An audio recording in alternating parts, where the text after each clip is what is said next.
Albert Einstein की university जहां से उन्होंने पढ़ाई की थी, वो यूनिवर्सिटी जिसने आज तक हमको 22 नोबेल लॉरिएट्स दिए हैं और यूरोप की टॉप टेक्निकल यूनिवर्सिटी है, प्लस ग्लोबली बहुत प्रेस्टिजियस है। उसका नाम है ETH Zurich. I am pretty sure उसके बारे में आपने सुना ही होगा।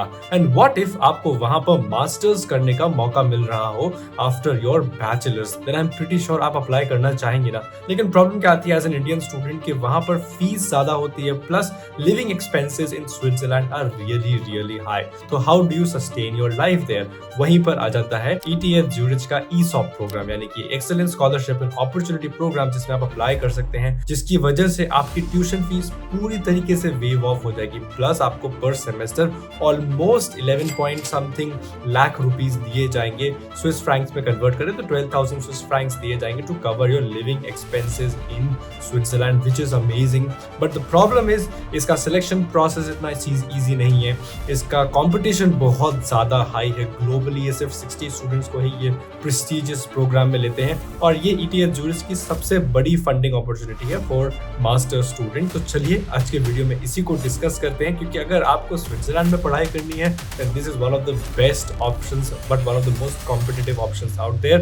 तो वीडियो को एंड तक जरूर देखना। There are some very critical details that I am going to talk about in today's video. Let us get started. Let us start the video by talking about the eligibility criteria. आपकी क्या basic minimum requirement है in order to apply to this masters program. यहाँ पर discipline के बारे में कोई ऐसा क्राइटेरिया नहीं है कि आप सिर्फ इसी डिसिप्लिन में अप्लाई कर सकते हैं। मास्टर्स के जो भी प्रोग्राम्स वो ऑफर कर रहे होंगे उस हिसाब से ही आपको अप्लाई करना है। और हम आगे डिटेल में बात करेंगे कि एग्जैक्टली एप्लीकेशन प्रोसीजर में before applying to the scholarship what you have to do. तो एलिजिबिलिटी की बात करें तो सबसे पहला जो कट ऑफ है इज ऑन द सीजीपीए और your grades, which makes sense also, क्योंकि ETH Zurich is one of the top universities in the world. तो ऑब्वियसली और गिवन द फैक्ट कि ये जो स्कॉलरशिप है ये बहुत प्रेस्टिजियस है, बहुत कॉम्पिटिटिव है, तो ये कट ऑफ सेंस बनाता है। आपका रिजल्ट बैचलर्स में काफी अच्छा होना चाहिए। आपके बैचलर्स डिग्री में you should be in the top 10% of the bachelors degree program, यानी कि grade A. This is based on self assessment.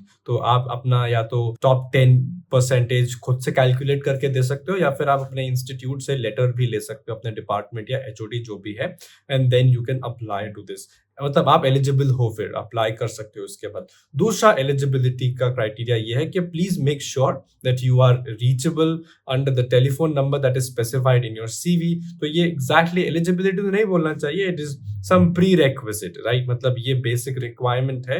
जब आपका एप्लीकेशन हो जाएगा अराउंड अगस्त सितंबर नवंबर, तो उसके बाद जब आप फरवरी में इंटरव्यू दे रहे होंगे then you should be reachable via video call और email in order to have the first interview. If you're not available, then you have to inform them beforehand. दूसरा prerequisite या eligibility ये है, if you're already enrolled in a master's degree program at ETH Zurich or hold a master degree, आपके पास है अभी पहले से कोई master's degree, then unfortunately आप डबल मास्टर्स नहीं कर सकते या आप वहां पर अप्लाई नहीं कर सकते फॉर दिस पर्टिकुलर ईसॉप, यानी कि excellent scholarship and opportunity programme.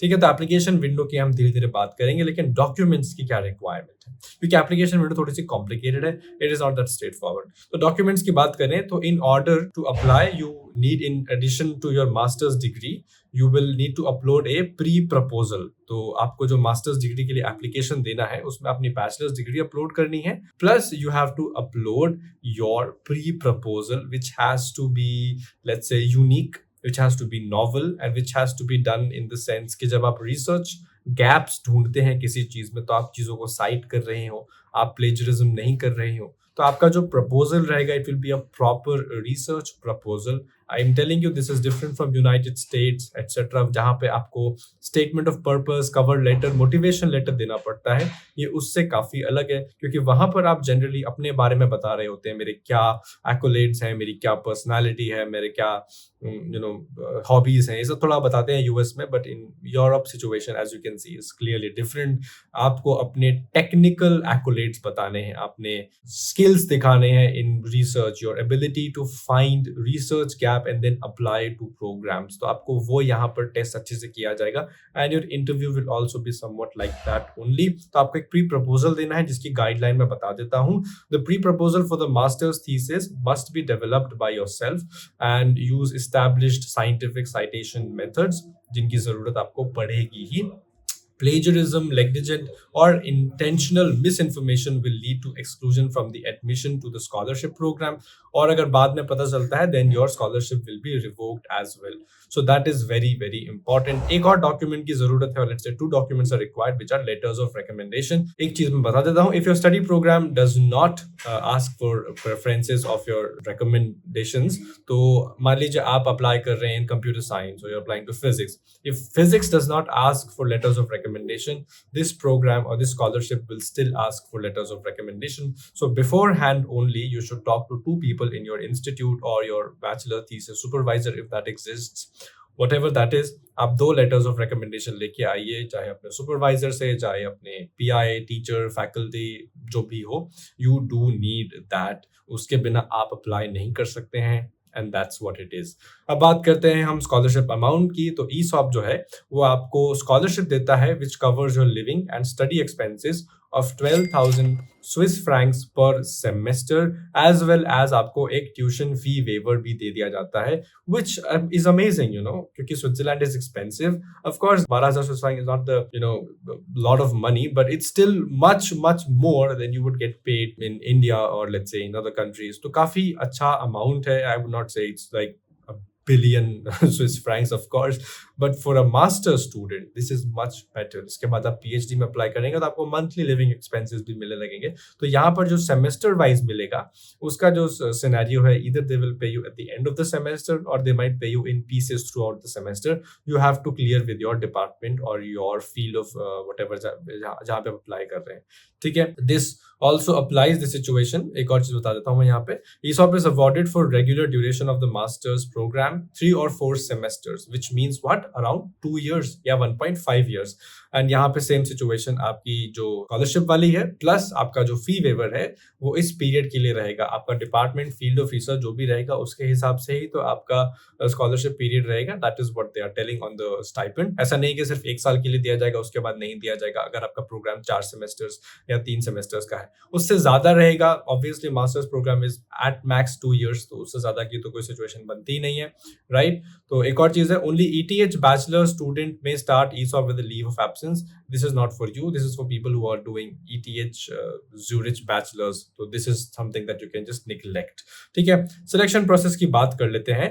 थोड़ा सा यहाँ पे चीजों को ध्यान रखना है आपको. तो for the start in the academic year 27-28, which is next year, there will be approximately 60 ESOP scholarships, which you can see globally. हजारों स्टूडेंट्स अप्लाई करेंगे, उसमें से सिर्फ 60 सिलेक्ट होंगे. तो you can see how competitive it is going to be. जो इसका decision आएगा will be by the end of March. तो आपका फरवरी के अराउंड इंटरव्यू हो रहा होगा एंड मार्च के अराउंड आपके रिजल्ट्स आ रहे होंगे. The applications are evaluated by admissions committee for your masters program, जो भी रिलेटिव फील्ड में अप्लाई कर रहे हैं, एंड फाइनल डिसीजन जो भी रहेगा वो उसी के बेसिस पे बनाया जाएगा. Exact number of scholarships depend, availability of fund पे डिपेंड करता है, एंड जो भी रिजल्ट्स होते हैं वो मार्च के एंड तक कम्युनिकेट हो जाते हैं. तो एक चीज का ध्यान रखिएगा, सिर्फ यहाँ पर अप्लाई मत करिए. जो भी आप मास्टर्स के प्रोग्राम में अप्लाई कर रहे हैं और भी जगह पे अप्लाई कर जाइएगा, because see this is competitive. Plus, on top of that, number of scholarship awards are dependent on fund availability also. So in some cases, they might not have absolute funds.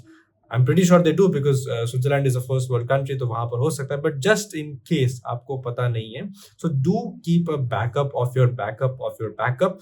तो वो better situation है rather than just applying to one and sitting throughout. क्योंकि मार्च के बाद तो almost सारे programs की deadline बंद हो जाएगी and then you don't have any choice. So if you are serious about a master's program outside India, be very sure to do this whole thing before August, September, October, November के महीने में ही कर लेना, so that you have plenty of time to apply for more master's program. इसी duration में अलग अलग आप फील्ड्स में जो भी है उनका पोर्टल खुलता है. उनका एप्लीकेशन पोर्टल इनकी वेबसाइट पे है. वेबसाइट का लिंक हमारे डिस्क्रिप्शन में है, वहां से जाकर आप देख सकते हो.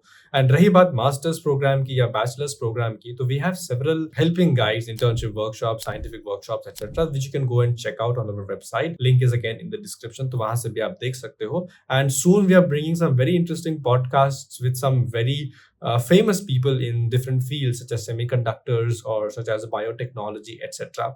And we are also bringing some very interesting podcasts with people who have done internships in very good institutes, in IITs, ISC, ISERS, etc.